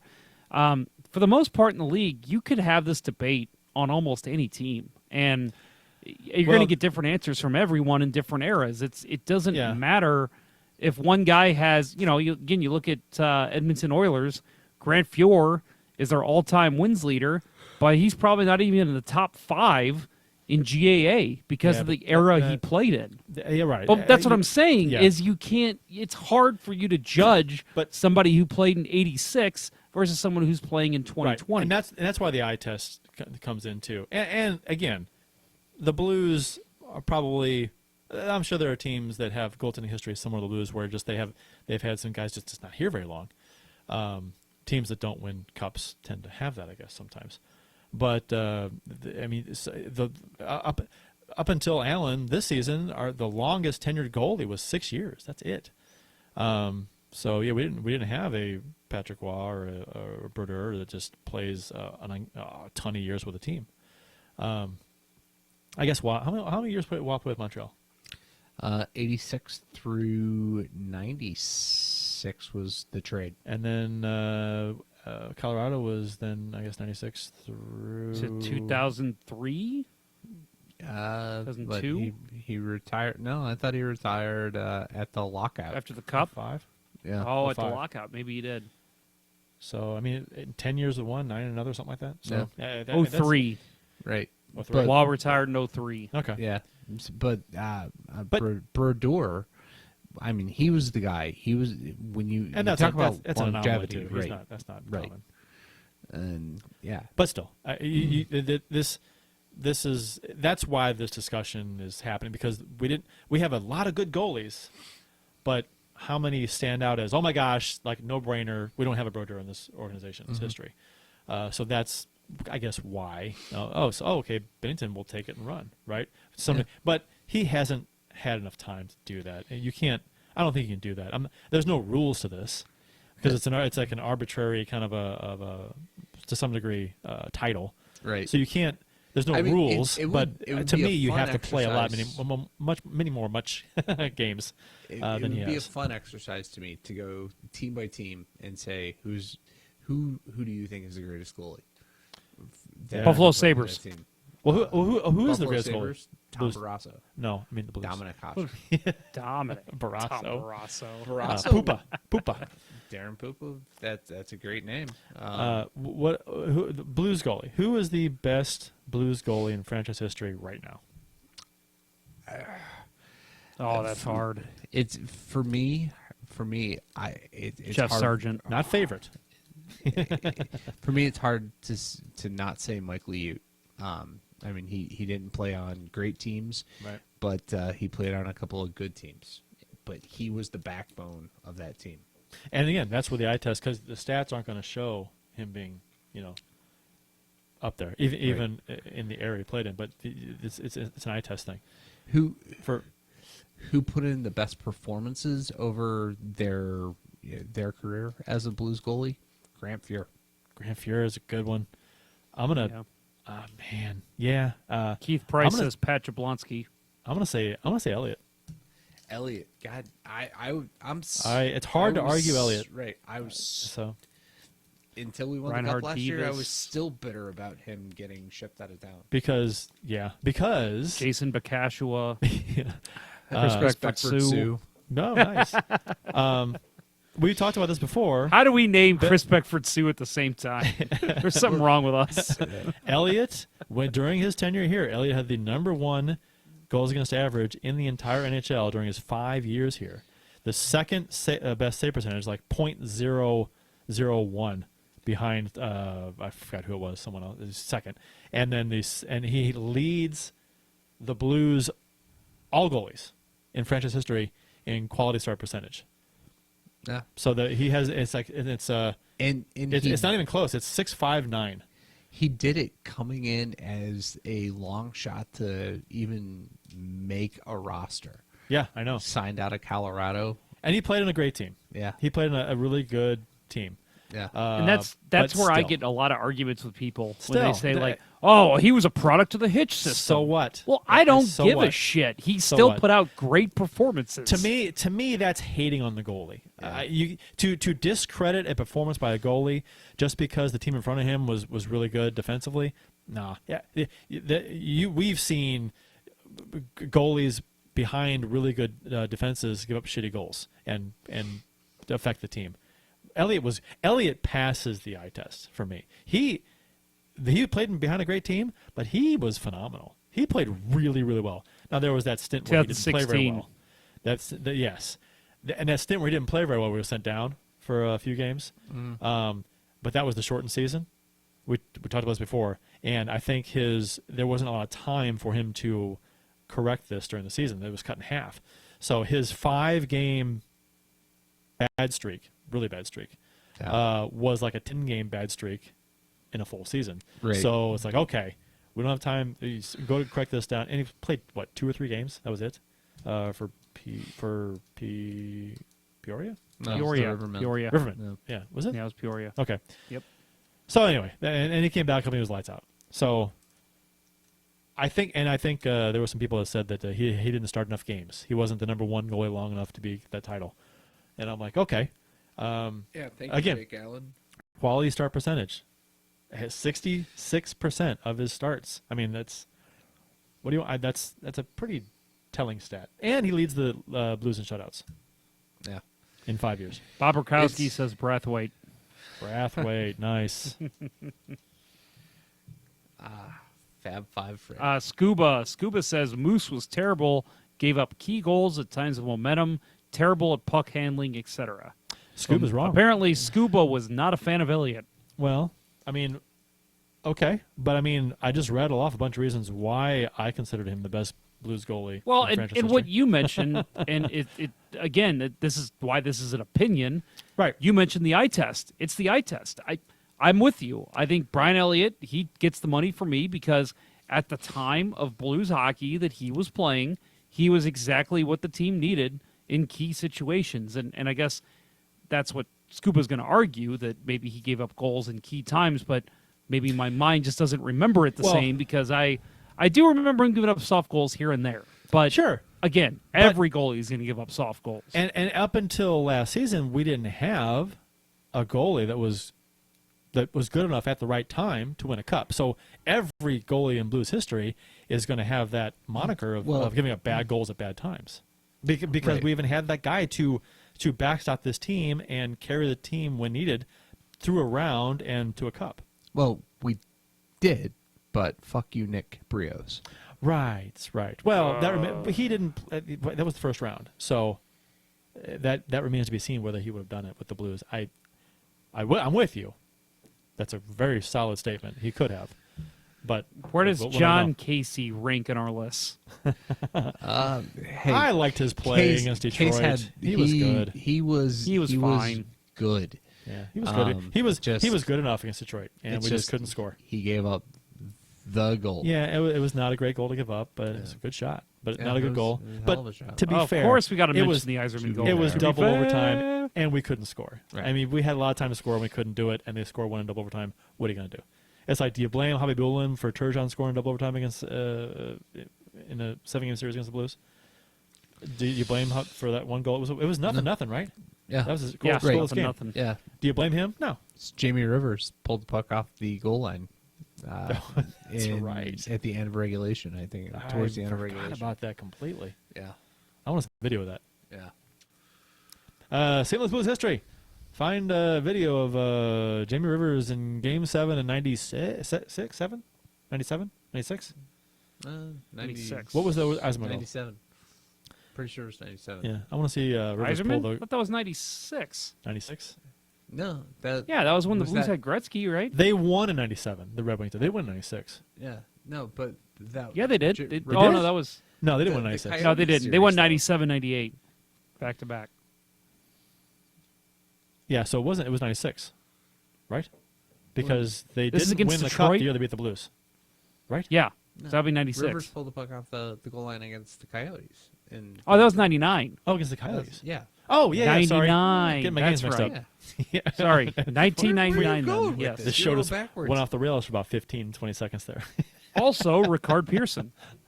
Yeah. Yes. Ken Wilson so wanted that goal to get credited to Ricard Yeah. Pearson. It may have been deflected. It was deflected. It definitely was. And Bruce Affleck on the color commentary call. I like that. Yeah. He was good. Yeah. I He's like passionate. Affleck. Yeah. Passionate color guy. I like that. Okay. So YouTube chatters, you guys weigh in on besides joking around, Ryan Miller, haha, Mr. Blues Hat. What do you guys? Who's the best goalie in Blues history? You guys just throw out some names. I'm being serious. I'm not. Don't throw out Brathwaite. I mean, I already said Jeff Sargent. That's my Jeff answer. Sargent. Yeah. While we're waiting for that, let's just go a couple random teams. New York Islanders. Who do you think best goalie of all time for the Islanders? Billy Smith. Easy. I mean, that's Billy Smith. Yeah, that's easy. Anaheim Ducks. Jaguar. Oh, I'd Jaguar. go with Jaguar. That 2003 performance. Yeah. Probably Guy the best. Hebert. Guy Hebert. Yeah. I've got Guy Hebert's goal pets hanging up in my garage. Does Jeff still have his trapper? I don't know if he did he. Yeah. Or no, I'm sorry. He No. he got Abear to try on his trapper, Right. and Jeff threw a puck into it. Yeah. Yeah. Okay.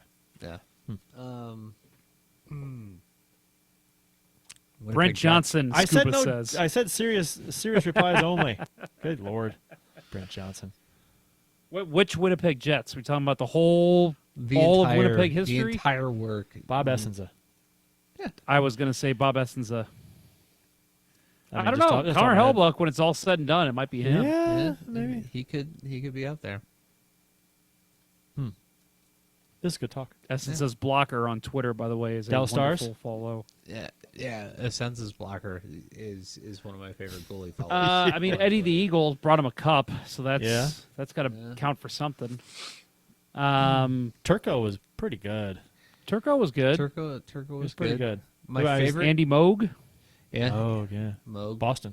Yeah. My favorite Dallas / Minnesota North Stars goalie of all time, Kerry Taco. Oh yes, that's a great name. Such a great name. Would you Scuba say? says Chris Mason has an icon card in NHL 20. I did not know that. That's crazy. Brandon Thomas says Irisman goal. Time to take a drink. Yep. Yep. we worked it in. Yeah, Boston? no. If you want to talk about softest goals or goalies giving up soft goals, Tommy Sallow, Tommy Salo against the Team Belarus, Team Belarus in the Olympics. 2002. Yeah. But in Blues history, soft goals, heartbreaking goals, the Alex Burrows goal against Chris Mason, the year that we squeaked into the playoffs. Yeah, 09. where got swept in 4. I had a conversation Oh, with that Chris was Kerber bad. about that, and Yeah. he goes, "We won too many games in the regular season because the Right. last game of the season awarded us Vancouver, Yeah. as opposed to somebody else. Yeah. Vancouver. Vancouver. I love that. You know what? No Vincent Riendo mentions tonight. That's That's a I had fail. his name in the back of my head all fail. day, but I feel like we mention him almost every show. a fail. Yeah. Every time I think of him, I think of him getting decked by Probert. Yep. I was at that game. Right. Yeah. Yeah. Good stuff. Nice. And the YouTube chat is failing. There's like nothing. Nobody's. We bored them to tears. No, I mean nobody's. Okay.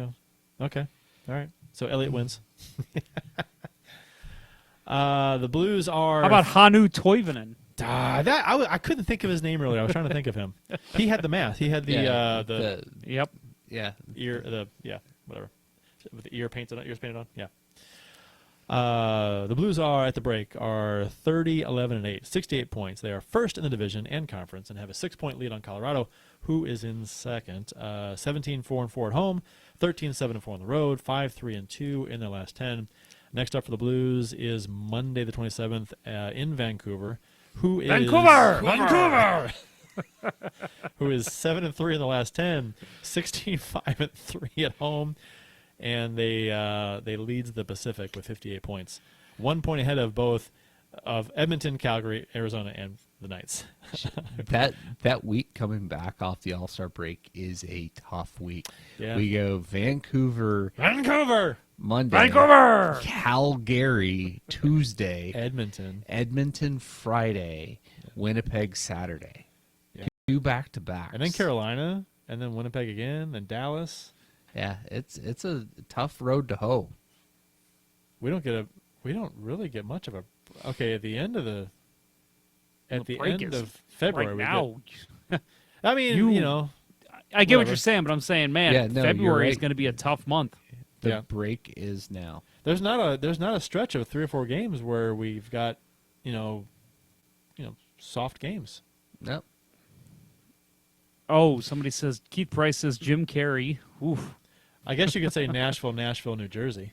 That might be Yeah. the easiest 3-game stretch in the bunch there. Yeah, but Nashville's going to do something to make themselves better by then. So, and kind of tie a bow on the Colorado discussion. The last game of the year Yeah, in Colorado. it's in Colorado. That's Why we need a 4-point lead at that point. Yes, 3-point we lead.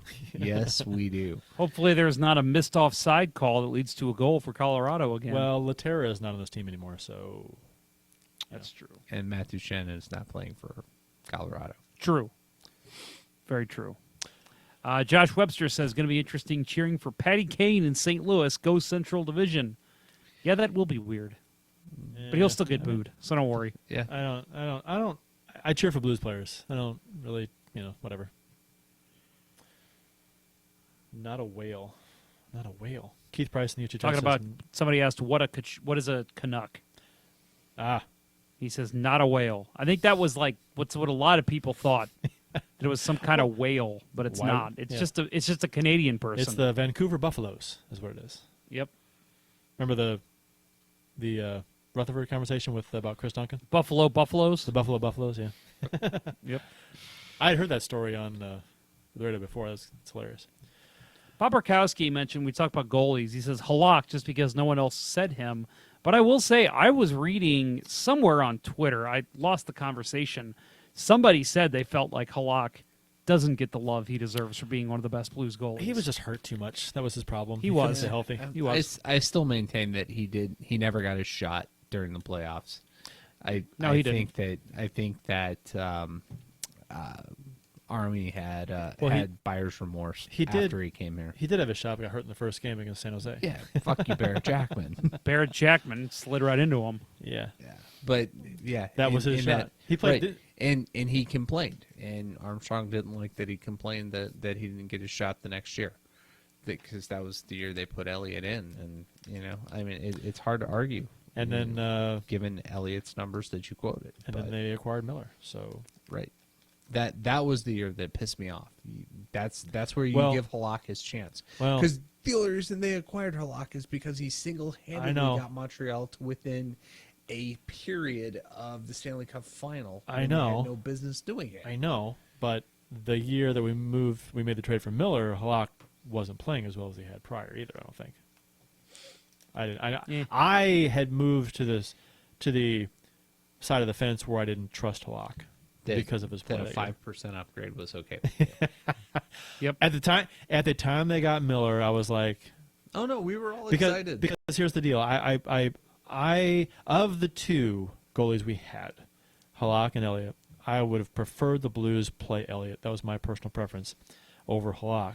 And if they weren't going to do that, if they're going to play Halak, then I was all in favor of getting Miller because I would rather have Miller instead of Halak.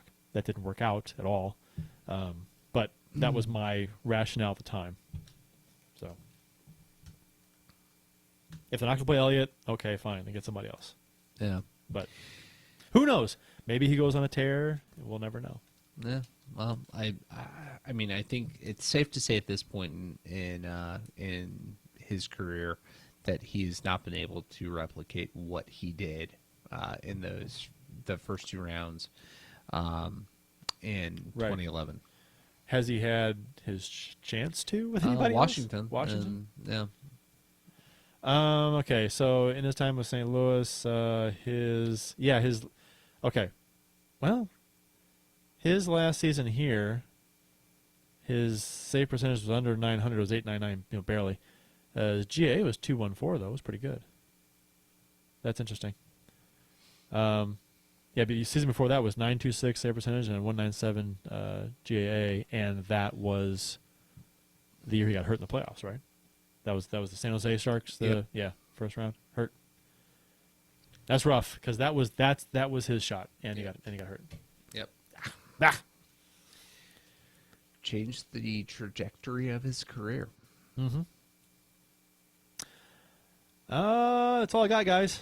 Anything else? No. We got the Canadian Lady Blues fan on Twitter. I'm blinking on her name. She's a big Halak supporter. Bob Rakowski says. Oh, yeah, we've talked to her before. We all have. I can't remember her name, but yes, she's a big Halak fan. Yeah, I mean, there's a lot of comments here in the chat, and again, I want to thank everybody for participating because that makes the show a lot more fun for us when you guys are contributing and asking us questions and getting involved. So thank you. Sorry we didn't get to all the comments, but obviously we can't please everybody. No, unfortunately. Well, some of us can, but I can. I'm no good at it. I don't know where I'm going with that. Oh, well, All-Star Weekend, boys. Yeah, prepare should be yourselves. Fun. Should be fun. I like I said, I like the All-Star stuff. I'm all for it. Some people hate it. I like it. I like it when it's in town.